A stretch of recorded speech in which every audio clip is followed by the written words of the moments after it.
Welcome to next exam. आज है 12 सितंबर 2024 और 12 सितंबर 2024 से करंट अफेयर्स के जितने भी इंपॉर्टेंट क्वेश्चन बन सकते हैं सारे हम इस वीडियो में डिस्कस करेंगे और हर क्वेश्चन से रिलेटेड इंपॉर्टेंट फैक्ट भी मैं आपको बताऊंगा।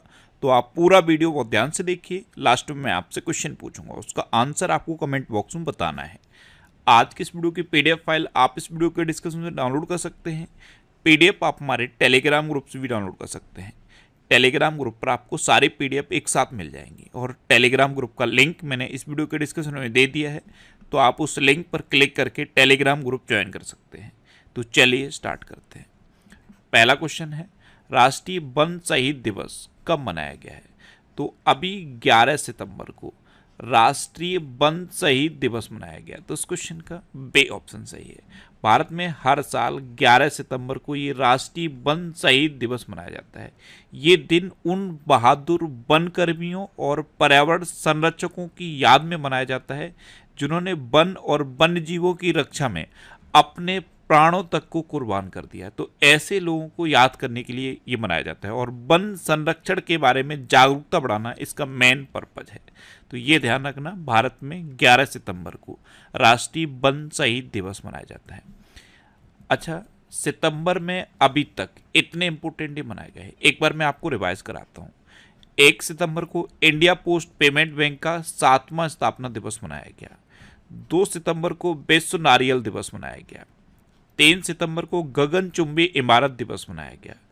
5 सितंबर को अंतर्राष्ट्रीय चैरिटी दिवस मनाया गया।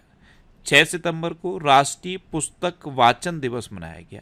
या मैंने आपको बताया था, अगर ये एक शब्द यहाँ से हटा दो, राष्ट्रीय वाचन दिवस अगर आपसे पूछ ले तो 19 जून आंसर हो जाएगा। और अगर आपसे पूछता है कि राष्ट्रीय पुस्तक वाचन दिवस कब मनाया जाता है तो 6 सितंबर। अच्छा, 7 सितंबर को अंतर्राष्ट्रीय गिद्ध जागरूकता दिवस, अंतर्राष्ट्रीय पुलिस सहयोग दिवस और विश्व भौतिक चिकित्सा दिवस मनाया गया। 8 सितंबर को अंतर्राष्ट्रीय साक्षरता दिवस मनाया गया और 10 सितंबर को विश्व आत्महत्या रोकथाम दिवस मनाया गया। तो सितंबर में अब तक इतने इंपोर्टेंट डे मनाए गए हैं, ये आपको याद रखने हैं। और मैं आपको बोलता हूँ, डेली मॉर्निंग में उठकर सबसे पहले अपने लिए एक टारगेट फिक्स करो, चाहे छोटा सा ही टारगेट फिक्स करो, लेकिन डेली मॉर्निंग में उठकर सबसे पहले अपने लिए एक टारगेट फिक्स करो और फिर अपना पूरा दिन उस टारगेट को अचीव करने में लगा दो। आपकी लाइफ ऑटोमेटिकली अच्छी हो जाएगी। नेक्स्ट क्वेश्चन है, किसकी आत्मकथा 5 डिकेड्स इन पॉलिटिक्स का विमोचन हुआ? तो ये कांग्रेस के नेता हैं सुशील कुमार शिंदे। इनकी आत्मकथा है 5 डिकेड्स इन पॉलिटिक्स, इसका अभी विमोचन हुआ है। तो इस क्वेश्चन का सी ऑप्शन सही है और इसका विमोचन किया है कांग्रेस के राष्ट्रीय अध्यक्ष मल्लिकार्जुन खड़गे ने। और विमोचन पर दिग्विजय सिंह भी वरिष्ठ नेता के रूप में उपस्थित रहे। तो किसकी आत्मकथा है ये? सुशील कुमार शिंदे की। क्या नाम है? 5 डिकेड्स इन पॉलिटिक्स। अच्छा, अभी a journey from black gold to white gold नामक पुस्तक कुलदीप गुप्ता ने लिखी। तरुण चुग के द्वारा लिखित पुस्तक Modi's governance triumph reshaping India's path to prosperity का विमोचन हुआ। प्रधानमंत्री मोदी ने परिमल नाथवानी के द्वारा एशियाई शेरों पर लिखी पुस्तक कॉल ऑफ द गिर का विमोचन किया। सुदीप सेन गुप्ता ने अपना संस्मरण breaking rocks and barriers memories of a geologist and mountaineer जारी किया। और दुब्बरी सुब्बा राव ने जस्ट अ मार्सिनरी नाम से अपना संस्मरण लॉन्च किया। नेक्स्ट क्वेश्चन है, किस राज्य में 5 नए पॉक्सो फास्ट ट्रैक कोर्ट स्थापित किए जाएंगे? इनमें क्या होगा, जो पॉक्सो से रिलेटेड मामले हैं उनका फास्ट ट्रैक ट्रायल चलेगा। तो ये 5 नए फास्ट ट्रैक कोर्ट पश्चिम बंगाल में स्थापित किए जाएंगे। तो इस क्वेश्चन का बी ऑप्शन सही है। ये जो टर्म लिखा है पॉक्सो, इसकी फुल फॉर्म पता है क्या है? Protection of children from sexual offences. क्या है? Protection of children from sexual offences. ये जो पॉक्सो एक्ट है ये 14 नवंबर सन 2012 को आया था। इसमें क्या है, अगर 18 साल से कम उम्र की बच्चियों के साथ अगर यौन शोषण होता है तो उसके लिए नियम बनाए गए थे। जैसे न्यूनतम 3 साल की सजा है और अधिकतम उम्र कैद की सजा है इसमें।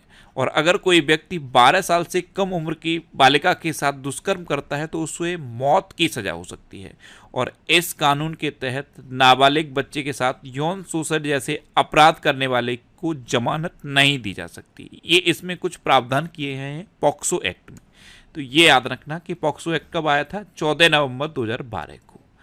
अब पॉक्सो एक्ट के तहत फास्ट ट्रैक कोर्ट, 5 नए फास्ट ट्रैक कोर्ट पश्चिम बंगाल में स्थापित किए जाएंगे। तो मैप में देखो, ये है पश्चिम बंगाल। पश्चिम बंगाल की कैपिटल क्या है, कोलकाता। पश्चिम बंगाल की चीफ मिनिस्टर है ममता बनर्जी और पश्चिम बंगाल की गवर्नर कौन है, सेबी आनंदा बोस। अच्छा, आईपीएस राजीव कुमार को पश्चिम बंगाल का फिर से डीजीपी नियुक्त किया गया। अभी जब लोकसभा चुनाव हुए थे उस टाइम इनको डीजीपी के पद से हटा दिया गया था, लेकिन अब फिर से राजीव कुमार को पश्चिम बंगाल का डीजीपी अपॉइंट किया गया। कलकत्ता हाईकोर्ट ने ट्रांसजेंडर के लिए 1% नौकरी आरक्षण का आदेश दिया। पश्चिम बंगाल ने पोयला बैसाख को अपना राज्य दिवस और बांग्लार माटी बांग्लार जल को राजकीय गीत घोषित किया। पश्चिम बंगाल के सुंदरबन शहर जलपाईगुड़ी जिले के कालानूनिया चावल और कादियाल साड़ियों को जीआई टैग मिला है। 11वां बांग्लादेश पुस्तक मेला ये कोलकाता में हुआ और पश्चिम बंगाल के ब्रांड एम्बेसडर सौरभ गांगुली बने। नेक्स्ट क्वेश्चन है, हाल ही में किसे एनसीआर के लिए CAQM का अध्यक्ष नियुक्त किया गया? तो ये राजेश वर्मा को नियुक्त किया गया। तो इस क्वेश्चन का बे ऑप्शन सही है। ये हैं राजेश वर्मा और इन्हीं के एनसीआर के लिए CAQM यानी कि commission for air quality management का अध्यक्ष नियुक्त किया गया है। अच्छा, संसदीय राजभाषा समिति का अध्यक्ष फिर से अमित शाह को चुना गया। विनय गोयल को राष्ट्रीय स्वास्थ्य मिशन के लिए राज्य मिशन निदेशक नियुक्त किया गया। अरुण गोयल को क्रोएशिया में भारत का अगला राजदूत नियुक्त किया गया है। तुहिन कांत पांडे को वित्त सचिव नियुक्त किया गया।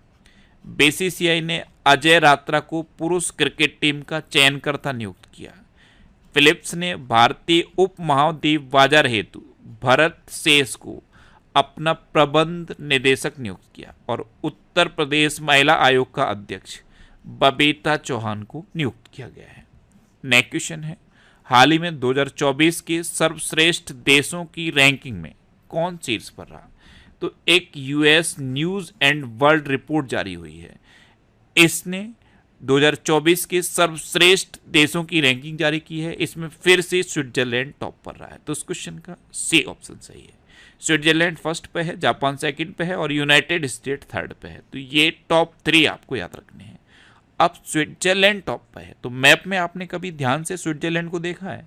ये देखो, ये है मैप में स्विट्जरलैंड। स्विट्जरलैंड की कैपिटल क्या है? बर्न। स्विट्जरलैंड की करेंसी क्या है? Swiss franc. और स्विट्जरलैंड में जो गवर्नमेंट है वो फेडरल गवर्नमेंट है। तो इस गवर्नमेंट की प्रेसिडेंट कौन है? वियोला आमहार्ट। नेक्स्ट क्वेश्चन है, कौन विश्व का दूसरा सबसे बड़ा 5G स्मार्टफोन बाजार बना है? तो अब अपना देश भारत विश्व का दूसरा सबसे बड़ा 5G स्मार्टफोन बाजार बन गया। तो इस क्वेश्चन का बे ऑप्शन सही है। इंडिया ने अमेरिका को पीछे छोड़ा है। विश्व का सबसे बड़ा 5G स्मार्टफोन का बाजार चाइना है, यानी कि चाइना पहले नंबर पे है और अब अपना देश भारत दूसरे नंबर पे पहुंच गया है। अब भारत, तो ये है मैप में अपना देश भारत। भारत रूसी तेल के सबसे बड़े आयातक के रूप में चीन से आगे निकला है। मोर्ने मोरकल टीम इंडिया के बॉलिंग कोच बने हैं। भारत ने डेंगू वैक्सीन डेंगियाल के तीसरे चरण का परीक्षण शुरू किया है। भारत ने CAVA यानी कि सेंट्रल एशियन वॉलीबॉल एसोसिएशन महिला वॉलीबॉल राष्ट्र लीग का दूसरा खिताब जीता है। बिम्स्टेक बिजनेस शिखर सम्मेलन की मेजबानी भारत ने की। भारत ने तीसरे voice of the Global South शिखर सम्मेलन की मेजबानी की और WHO ने वैश्विक पारंपरिक चिकित्सा केंद्र हेतु भारत के साथ समझौता किया। और एक फैक्ट मैं आपको हमेशा हर बार बताता हूं, अपना देश भारत दुनिया का सबसे बड़ा मिल्क प्रोड्यूसर बन गया है। ये चीज़ें आपको भी इतनी ही आसानी से याद हो जाएंगी, लेकिन सिर्फ इतना करना है कि मॉर्निंग में बिस्तर छोड़ने से पहले ये वीडियो देखने की आपको हैबिट बनानी है। इस वीडियो को आप मॉर्निंग में बिस्तर छोड़ने से पहले देखने की हैबिट बना लो। आपको कोई भी करंट अफेयर्स की एक्स्ट्रा बुक नहीं पढ़नी पड़ेगी, ना कोई मैगजीन पढ़नी पड़ेगी। और ये मैं आपको विश्वास दिलाता हूं कि किसी भी एग्जाम में आपका करंट अफेयर्स का एक सिंगल क्वेश्चन गलत नहीं होगा। बस इतनी सी हैबिट आपको डेवलप करनी है। और वीडियो देखने के बाद आप इसे मिनिमम 3 ऐसे लोगों के साथ शेयर करो जो आपके सेम एग्जाम की तैयारी कर रहे हैं, जिससे कि जब भी आपकी उनसे बात हो तो किसी टॉपिक पे आप उनके साथ डिस्कस कर पाओ। मिनिमम 3 ऐसे जो आपके कांटेक्ट में लोग हों जो सेम आपके एग्जाम की तैयारी कर रहे हैं, उन तक इस वीडियो को आप डेली शेयर करो। और जब भी उनसे बात करो तो किसी न किसी टॉपिक पे या किसी न किसी क्वेश्चन पे डिस्कशन करो, फिर आप कभी करंट अफेयर्स के लिए परेशान नहीं होगे। नेक्स्ट क्वेश्चन है, हाल ही में सर्जियो मेंडेस का निधन हुआ है, वे कौन थे? सर्जियो मेंडेस ये ब्राजील के एक संगीतकार थे और अभी इनका निधन हो गया। तो इस क्वेश्चन का सी ऑप्शन सही है। ये थे सर्जियो मेंडेस, ये ब्राजील के एक संगीतकार थे। नेक्स्ट क्वेश्चन है, अशोक राज सिगडेल ने किस देश के सेना अध्यक्ष के रूप में शपथ ली है? तो अशोक राज सिगडेल, ये हैं अशोक राज सिगडेल, इन्होंने नेपाल के सेना अध्यक्ष के रूप में शपथ ली। तो इस क्वेश्चन का बी ऑप्शन सही है। अब नेपाल, तो ये है मैप में नेपाल। नेपाल की कैपिटल क्या है? काठमांडू। नेपाल की करेंसी क्या है? नेपाली रुपया। नेपाल के प्राइम मिनिस्टर हैं केपी शर्मा ओली और नेपाल के प्रेसिडेंट हैं रामचंद्र पौंडेल। ये हैं रामचंद्र पौंडेल, इन्होंने ही सेना अध्यक्ष को शपथ दिलाई है। अच्छा, नेपाल कल ही मैंने आपको बताया 101 में सदस्य के रूप में अंतर्राष्ट्रीय सौर गठबंधन में शामिल हो गया है। और ये जो अंतर्राष्ट्रीय सौर गठबंधन है, इसका हेडक्वार्टर कहाँ बताया था मैंने आपको? गुरुग्राम में। और ये है क्या? कर्क रेखा और मकर रेखा। कर्क रेखा यानी कि 23.5 डिग्री उत्तरी अक्षांश, मकर रेखा यानी कि 23.5 डिग्री दक्षिणी अक्षांश। इन दोनों के बीच में जितने भी देश हैं उनमें सनलाइट सबसे ज़्यादा पड़ती है। इसी सनलाइट का सोलर एनर्जी के रूप में यूज करने के लिए ये गठबंधन बना, अंतर्राष्ट्रीय सौर गठबंधन। और अब इसमें 101 में सदस्य के रूप में नेपाल शामिल हो गया है। अच्छा, नेपाल पर्यटन बोर्ड ने सतत पर्यटन के लिए PATA गोल्ड अवार्ड जीता। भारत और नेपाल ने मुनाल उपग्रह के प्रक्षेपण के लिए समझौता किया। मिस नेपाल वर्ल्ड 2024 का खिताब आसमा कुमारी केसी ने जीता। भारत ने नेपाल की जल विद्युत परियोजना के लिए 5,000 करोड़ रुपए मंजूर किए हैं। बहुराष्ट्रीय सैन्य अभ्यास शांति प्रयास 4 ये नेपाल में शुरू हुआ। नेपाल के तमांग समुदाय ने सोनम लोसार के अवसर पर नया साल मनाया। और नेपाल अगले 10 वर्षों में भारत को 10,000 मेगावाट बिजली का निर्यात करेगा। अच्छा, भारत और नेपाल के बीच में कौन सी डिफेंस एक्सरसाइज होती है? सूर्य किरण नाम की डिफेंस एक्सरसाइज इंडिया और नेपाल के बीच में होती है। नेक्स्ट क्वेश्चन है, किस राज्य में 80% आरक्षण के साथ जनजाति विश्वविद्यालय स्थापित किया जाएगा? तो ये महाराष्ट्र के नासिक में स्थापित किया जाएगा। इसमें 80% सीट जनजाति लोगों के लिए रिजर्व रहेंगी। तो ये 80% आरक्षण के साथ जनजाति विश्वविद्यालय महाराष्ट्र के नासिक में स्थापित किया जाएगा। तो इस क्वेश्चन का सी ऑप्शन सही है। अब महाराष्ट्र, तो ये है मैप में महाराष्ट्र। महाराष्ट्र की कैपिटल क्या है? मुंबई। महाराष्ट्र के चीफ मिनिस्टर कौन है? एकनाथ शिंदे। और महाराष्ट्र की गवर्नर कौन है? CP राधाकृष्णन। अच्छा, राष्ट्रपति द्रौपदी मुर्मू ने महाराष्ट्र में विश्व शांति बुद्ध विहार का उद्घाटन किया। यूनिफाइड पेंशन स्कीम यानी कि जो नई पेंशन स्कीम आई है UPS, इसको लागू करने वाला पहला राज्य महाराष्ट्र बना है। ADB ने महाराष्ट्र को स्वास्थ्य सेवा को बढ़ावा देने के लिए $500 मिलियन का ऋण देने का दावा किया। महाराष्ट्र ने कारागार एवं सुधार सेवा विधेयक को मंजूरी दी।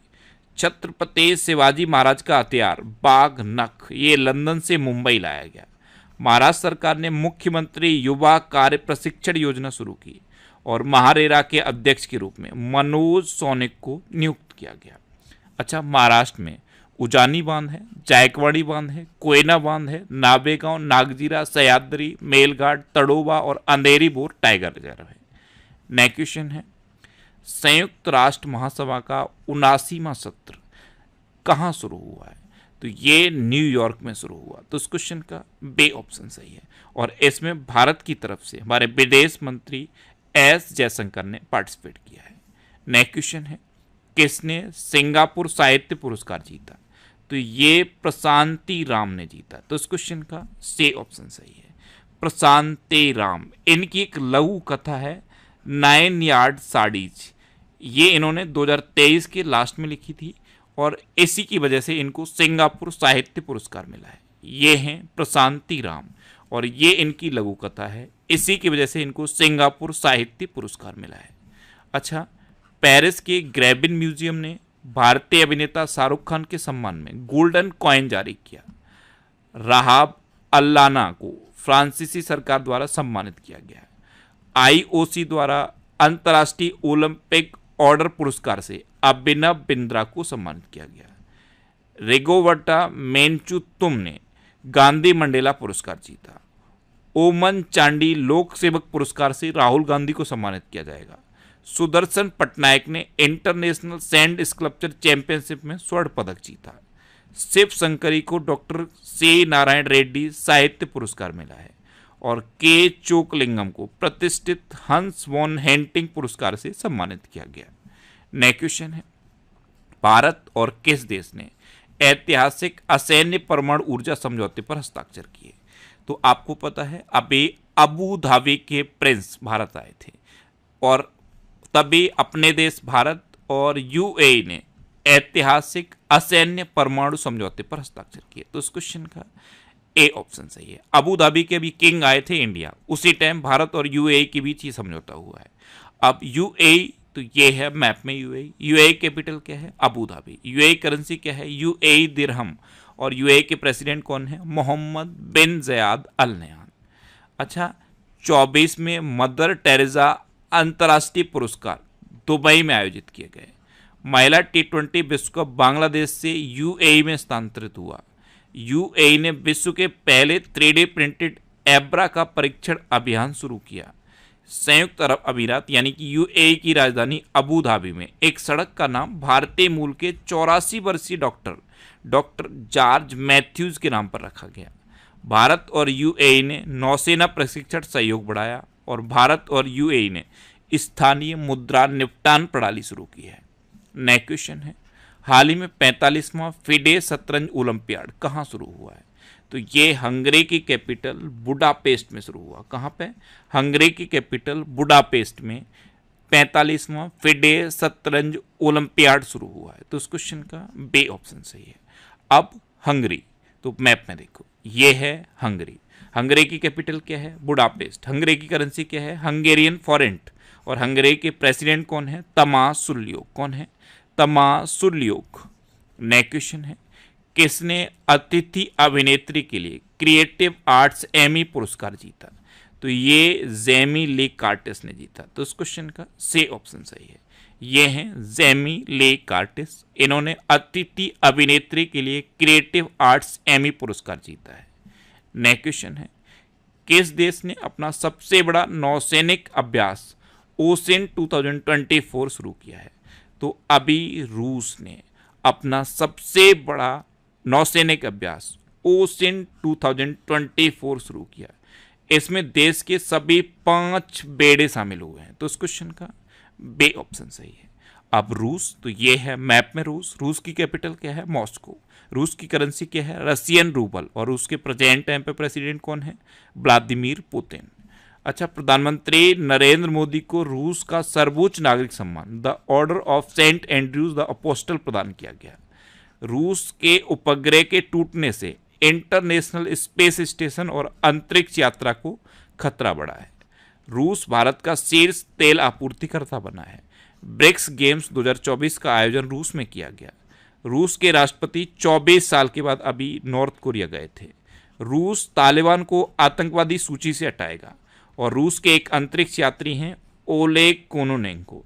इन्होंने अंतरिक्ष में सबसे अधिक समय तक रहने का रिकॉर्ड बनाया। ये 1000 दिन तक अंतरिक्ष में रहे।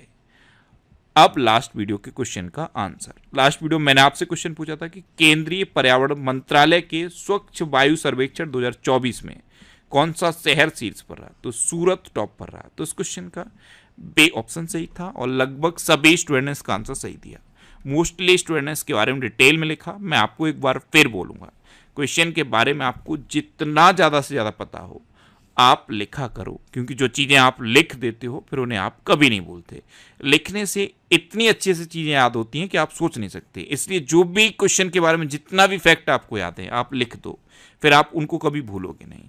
ये हैबिट आप बनाओ कि जो क्वेश्चन मैं पूछता हूँ अगर आंसर नहीं भी पता है तो गूगल पर सर्च करके आंसर लिखो, लेकिन आंसर लिखो। मैं ही नहीं, अगर आपसे कोई भी कभी भी कोई क्वेश्चन पूछे, आंसर अगर आपको नहीं पता है ना तो गूगल सर्च करो और उसका आंसर पता करो और फिर उसे लिखो। लिख दोगे ना तो फिर उसे कभी भूलोगे नहीं। इसलिए मैं बोलता हूँ कि क्वेश्चन का आंसर आप जरूर लिखा करो, और जितना ज़्यादा डिटेल में लिख सकते हो उतना ज़्यादा डिटेल में लिखो। ये जनवरी 2024 से जुलाई 2024 तक के करेंट अफेयर्स का पीडीएफ है। इसमें 1761 क्वेश्चन है।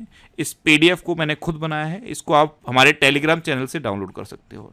टेलीग्राम पे आपको नेक्स्ट एग्जाम सर्च करना है और आपको टेलीग्राम चैनल मिल जाएगा। वहाँ पे आपको एक सिंगल क्लिक में ये पीडीएफ आपके मोबाइल में सेव हो जाएगी। अब आपके लिए रिवीजन की क्वेश्चन।